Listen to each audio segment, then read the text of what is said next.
Assalamualaikum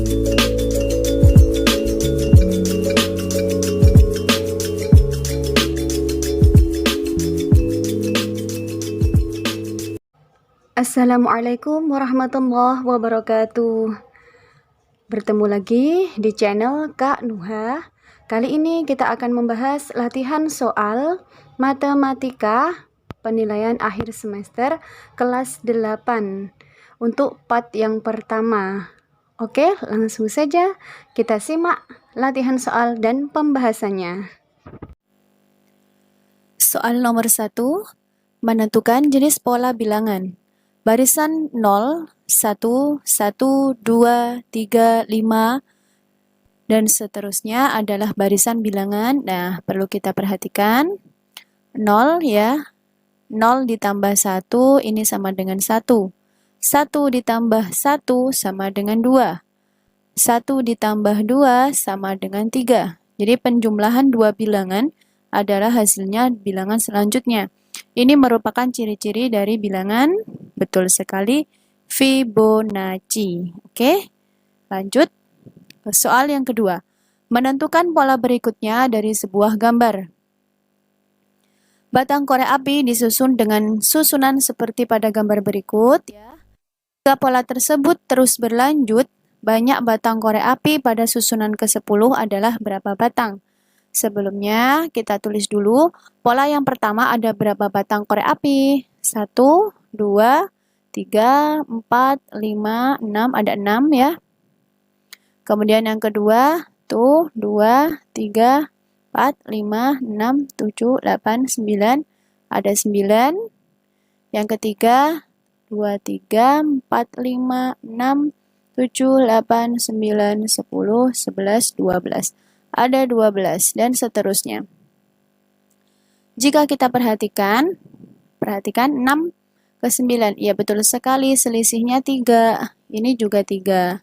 Jika kalian ya, sebenarnya ini adalah merupakan ciri-ciri barisan aritmatika. Tetapi jika kalian ingin meneruskan ditambah 3 lagi, ditambah 3 lagi, misal ya, tambah 3 berapa hasilnya? 15. Lanjut lagi tambah 3. Ini pola yang pertama. Pola yang kedua, 3, 4. Ini nanti bilangan kelima. 6, 7, 8. Oke, kita lanjutkan ya. 18. Kemudian tambah 3 lagi, 21. Tambah 3, 24. Tambah 3, 27. Kemudian yang ke-9, 30. Yang ke-10, 33. Boleh-boleh saja. Tetapi kalau kita sudah tahu ini barisan aritmatika, kita bisa pakai langsung rumusnya. Sehingga kan kalau susunan ke-10 itu sama aja dengan kita mencari suku yang ke-10. Ya, ingat rumusnya bagaimana? A ditambah N min 1 kali B. A-nya itu 6, bilangan pertama atau suku pertama. Karena 10 ya, 10 kurangi 1, 9. B itu beda atau selisih? Berapa? 3. Sehingga 6 ditambah 9 kali 3, 27. Hasilnya 33. Sama kan? Jadi, pakai cara apapun boleh. Yang penting mana yang bisa kalian kerjakan. Misalkan kalian lupa rumusnya, boleh pakai yang manual seperti ini. Oke? Soal yang ketiga, menentukan suku ke N dari barisan aritmatika. Oke, ini sama seperti yang tadi ya. Kita cari dulu. Ini jadi A, barisan bilangan pertama itu jadi A. Kemudian kita cari bedanya atau selisihnya. 3 ke 5 ditambah 2. Ini tambah 2 lagi. Tambah 2, tambah 2A. Berarti bedanya itu adalah 2. Oke, langsung kita masukkan. UN sama dengan A ditambah N dikurangi 1 dikali B. Sehingga U50 sama dengan A-nya 3 ditambah N. N-nya 50 tadi ya. 50 dikurangi 1. 49. Dikali dengan B. Bedanya berapa?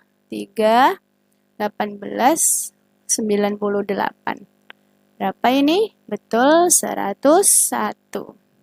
Jadi jawabannya adalah C. Soal yang keempat, suku ke-10 dari barisan bilangan 1, 2, 4, 8. Kita tidak tahu ini barisan aritmatik atau geometri gitu kan? Nah, kita coba cek. 1 tambah 1 ke 2 ditambah 1. Tetapi 2 ini tambah 2. Ini tambah 4. Ternyata bedanya berbeda semua. Isinya berbeda, jadi bukan barisan aritmatik. Coba kita kalikan. Kali 2. 2 ke 4 kali 2. 4 ke 8 kali 2 juga. Berarti ini namanya geometri. Bagaimana rumusnya? Kalau kalian tidak ingat rumusnya, tidak apa-apa. Nanti bisa dikali 2 lagi, dikali 2. Boleh ya? Jadi, boleh pakai cara apapun. Ini hanya untuk mempercepat waktunya. Kita bisa pakai rumus. UN untuk geometri adalah A dikali R pangkat N dikurangi 1. Sehingga untuk suku yang ke-10, A-nya kita masukkan bilangan yang pertama, yaitu berapa? 1. R itu adalah selisihnya, rasio ya, atau perbandingannya. Karena ini dikalikan 2, maka R-nya 2. Kemudian N-nya 10, dikurangi 1, jadi 9. Oke, 2 pangkat 9 berapa? Ya, 512 ya. Tinggal dikali 1, jadi tetap 512. Selesai, kita dapat jawabannya 512. Soal yang kelima. Ini juga sama, kita tidak tahu barisan aritmatik apa geometri ya. Oke, kita baca dulu ceritanya.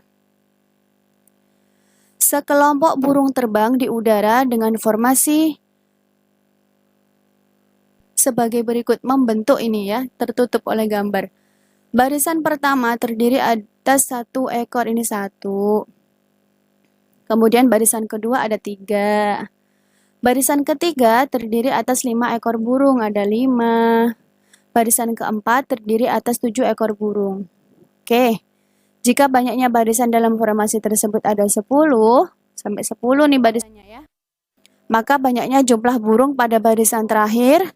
Ayo, siapa yang tahu aritmatika apa geometri? Betul sekali. Kita tahu ini selisihnya 2 semua.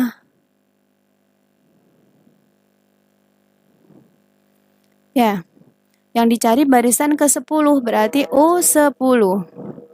Langsung saja kita masukkan UN sama dengan A ditambah N dikurangi 1 kali B. Sehingga U10 A-nya 1 ditambah N dikurangi 1, 10 dikurangi 1, 9 dikali bedanya 2. 1 ditambah 11. 9 kali 2 itu 18. Berapa? 19.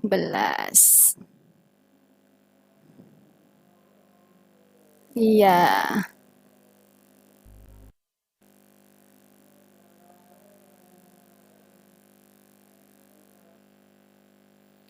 Kita lanjutkan di soal selanjutnya.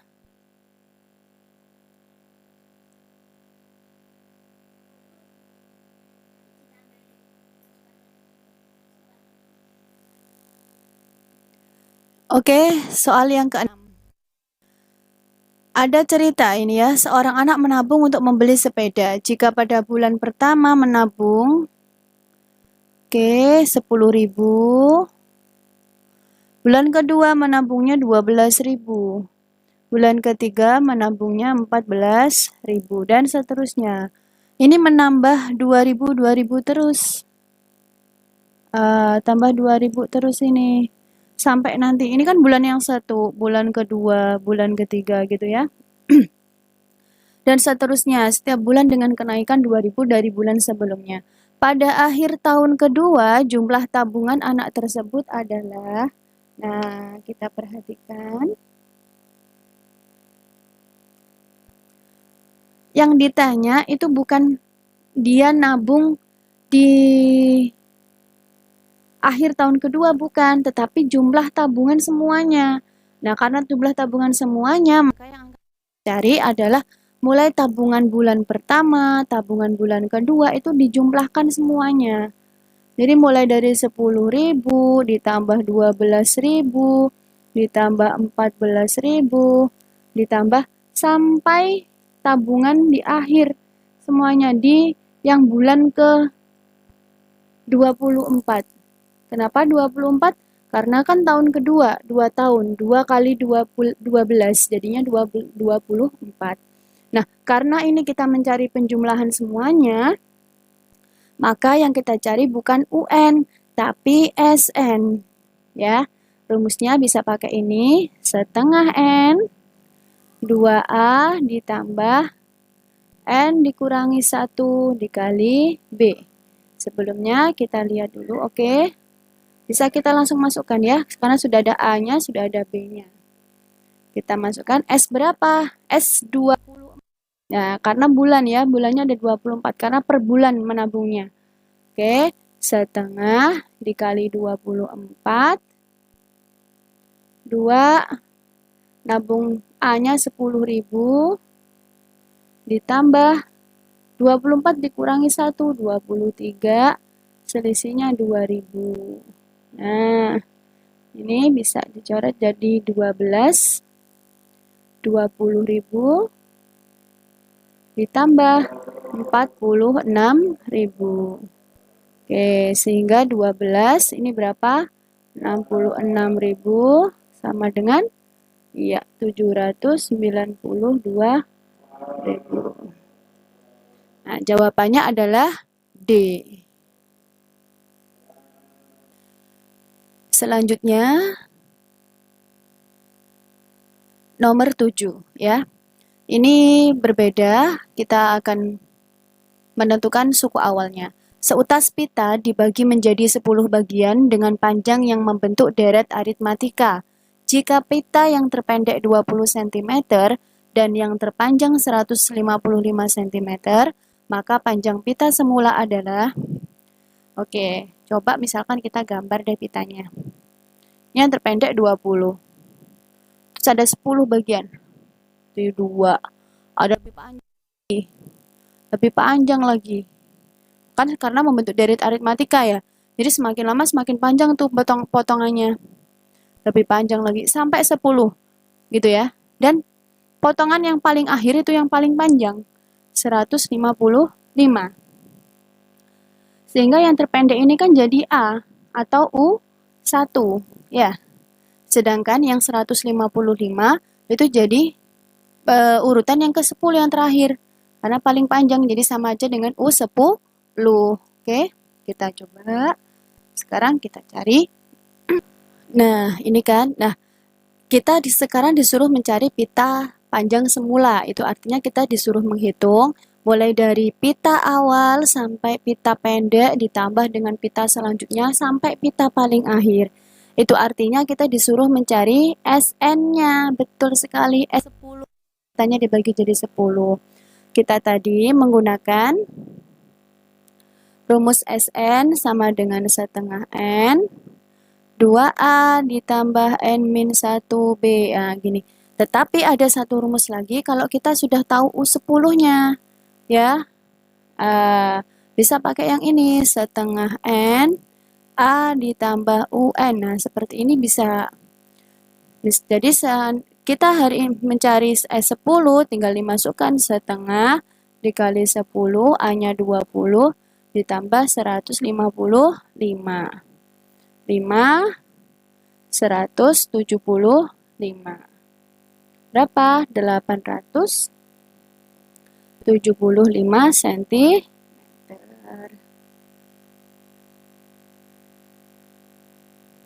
Jawabannya adalah D, gitu ya. Oke, langsung ke 8, kita sudah masuk ke koordinat kartesius. Koordinat titik D adalah yang ini, maka pertama kita mencari yang X-nya dulu, negatif 7, kemudian ke Y-nya 6 ya. Artinya negatif 7,6. Selesai. Selanjutnya nomor 9. titik, maka titik P berada pada kuadran negatif dan positif. Nah, negatif dan positif. Ini positif, positif, ini kuadran 1. Yang ini negatif, positif, berarti kuadran 2. Kalau kuadran 3, negatif, negatif. Kuadran 4, positif dan negatif. Sehingga kalau negatif dan positif itu ada di kuadran 2. Jika titik A sama dengan 3,3 ya sebagai pusat acuan, maka koordinat titik B. Sekarang kita mencari ini. Nah, caranya yang paling manual adalah kita berjalan aja. Kita berjalan dari kiri ke kanan dulu ya. Oke, kita berjalan kiri kalau menuju ke B. 1, 2, 3, 4, 5, 6. Karena ke kiri, maka nilainya adalah negatif 6. Kemudian ke bawah. Oh, nggak ke bawah, aku sudah selesai. Iya, karena sudah selesai, maka negatif 6,0. Ini pilihannya nggak ada. Ya, saya masih kurang salah ketik. Oke, kita tambahkan di sini aja ya. Ya, jawabannya adalah negatif 6,0.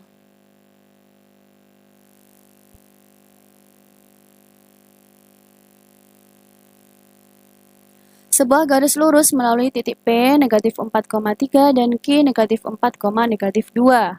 Posisi garis tersebut adalah, oke, coba kita cari titiknya negatif 4,3 di sini dan Q negatif 4, negatif 2 di sini.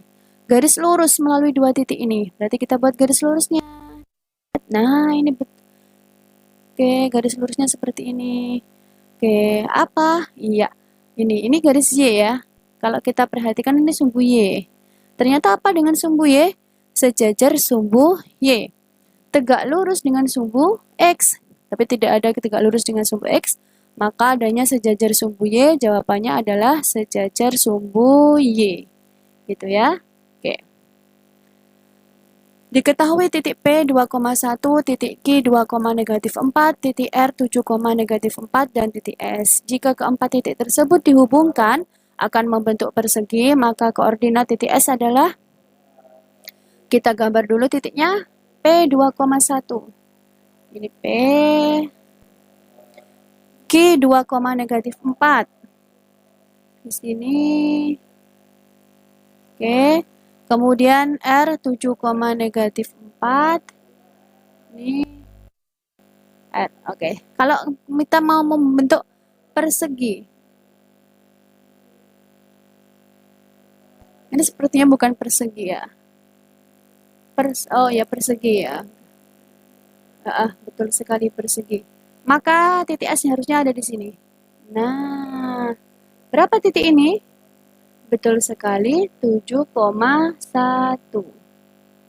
Nah, jawabannya adalah C. Relasi dari himpunan A ke himpunan B pada diagram di bawah ini adalah, nah, kita lihat 2,4, 3,9. 4 adalah titik-titiknya 16. Apa yang tepat? Coba, apakah? Iya, akar dari 2 itu akar dari 4. 3 akar dari 9. 4 akar dari 16. Seperti itu bahasanya ya. Sehingga jawabannya akar dari. Diketahui himpunan pasangan berurutan sebagai berikut. Himpunan pasangan berurutan yang merupakan pemetaan atau fungsi adalah, langkah yang paling cepat adalah, dan tepat pastinya ya, itu kamu lihat yang paling depan, yang depan aja, yang depan ini. Harus berbeda. Kalau yang belakang, yang sama, ada yang sama, tidak apa-apa. Boleh, itu namanya fungsi. Tetapi yang bagian depan itu harus berbeda. Karena kalau fungsi itu domainnya harus memilih satu saja, tidak boleh memilih lebih dari satu ya. Kita lihat yang untuk satu ini, yang depan 0, 2, 4, 6 berbeda semua ya. Berarti ini fungsi atau pemetaan. Kemudian yang kedua kita lihat 1, 2, ada satu lagi, ini ada sama ini ya. Ada sama, ini juga sama, 2, 2. Berarti pemetaan. Kemudian yang ketiga, kita lihat depannya aja. 1, 2, 3, 4. Berbeda semuanya. Ini berarti pemetaan. Walaupun belakangnya sama semua 5, tidak apa-apa. Itu masih termasuk pemetaan atau fungsi. Kemudian yang keempat, ini sama dengan ini, 4-nya juga sama dengan ini. Oke, maka ini bukan pemetaan. Jadi pemetaannya adalah 1 dan 3. Oke, gampang sekali ya. Kalau korespondensi 1-1, itu depan dan belakang harus berbeda. Kemudian yang ke-15, antara himpunan A, dan himpunan B dapat dibentuk banyak pemetaan dengan kita hitung dulu banyak anggotanya. Banyak anggota dari A berapa? A, B, berarti ada 2. Banyak anggota dari B berapa? 1, 2, 3, berarti ada 3. Nah, banyaknya pemetaan bisa dihitung. Pemetaan atau fungsi ya, bisa dihitung dengan cara banyaknya anggota B dipangkatkan dengan banyaknya anggota A. Jadi, yang B dipangkatkan A, bukan A dipangkat B ya, kita balik ini ya. Berarti 3 dipangkatkan 2, sama dengan 9. Jawabannya ada 9 cara. Oke, sampai nomor 15 dulu. Untuk di part 1 ini, semoga anak-anak semuanya bisa memahami. Jika masih terlalu cepat, bisa diulang kembali atau di pause ya. Bagi anak-anak yang ingin latihan soal, sebelum mengetahui pembahasannya, anak-anak bisa mengerjakan lebih dahulu. Baru setelah menjawab, anak-anak bisa membuka atau melanjutkan pembahasannya, betul atau salahnya. Terima kasih. Wassalamualaikum warahmatullahi wabarakatuh.